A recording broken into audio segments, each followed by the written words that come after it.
Paus Leo ke-14 mengungkapkan alasan pemilihan nama pontifikalnya sebagai Leo ke-14 saat audiensi perdananya dengan para kardinal seturut tradisi Gereja Katolik pada tanggal 9 Mei tahun 2025. Setelah terpilih sebagai Uskup Roma pada tanggal 8 Mei tahun 2025, Paus Leo ke-14 mengumumkan identitas barunya dengan memilih nama Leo ke-14. Pilihan nama ini segera menarik perhatian banyak pihak yang bertanya-tanya, mengapa Leo dan mengapa ke-14? Dalam pernyataan publiknya kepada para kardinal dan umat, Paus Leo ke-14 menjelaskan bahwa ia memilih nama tersebut sebagai penghormatan mendalam kepada dua pendahulunya yang sangat berpengaruh, yaitu Paus Leo pertama dan Paus Leo ke-13. Ia menegaskan, "Saya memilih nama Leo bukan untuk merayakan kejayaan kekuasaan, melainkan untuk merayakan keberanian iman dan keadilan sosial yang dikumandangkan oleh Paus Leo ke-13 dalam Rerum Novarum." Ensiklik itu telah mengubah wajah gereja dari hanya berbicara tentang jiwa menjadi berbicara tentang tubuh yang lapar, tangan yang bekerja, dan suara mereka yang dipinggirkan. Pernyataan ini, disampaikan dalam audiensi pertamanya bersama para kardinal, mencerminkan komitmennya untuk meneruskan nilai-nilai sosial dan kemanusiaan yang menjadi ciri khas dari kepemimpinan Paus Leo ke-13.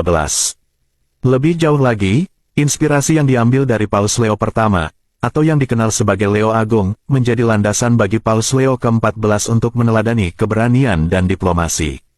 Ia mengingatkan, gereja hari ini tidak menghadapi serbuan fisik dari bangsa asing, tetapi menghadapi serbuan budaya relativisme, komersialisasi martabat manusia, dan teknologi tanpa etika. Dalam semangat Leo Agung, saya percaya gereja harus kembali bersuara, bukan untuk mendominasi, tapi untuk menuntun. Dengan demikian, pemilihan nama, Leo ke-14, bukan sekadar simbol, melainkan sebuah pernyataan visi yang menggabungkan keberanian masa lalu dengan misi keadilan sosial di era modern, terutama dalam menghadapi tantangan baru seperti revolusi digital dan kecerdasan buatan. Pada tanggal 9 Mei tahun 2025, sehari setelah penetapan nama kepausannya, Paus Leo ke-14 mengadakan audiensi resmi pertamanya dengan para kardinal. Dalam pertemuan yang hikmat ini, ia menyampaikan pesan yang tegas sekaligus membangun arah pastoral gereja ke depan.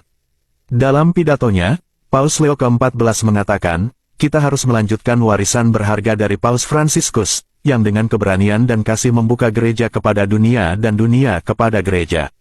Pernyataan ini menegaskan bahwa meskipun ia memiliki visi yang baru dan pembaruan yang diperlukan, ia juga berkomitmen untuk mempertahankan nilai-nilai universal yang telah lama ada dalam tradisi Katolik.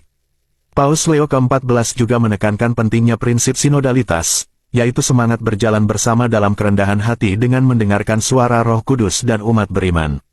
Ia mengajak para kardinal untuk secara aktif mendengar dan merespons kebutuhan umat, dengan mengatakan, kita harus menyatu dalam semangat sinodalitas, setiap suara umat adalah mercusuar yang akan menuntun kita menuju kebenaran yang lebih dalam.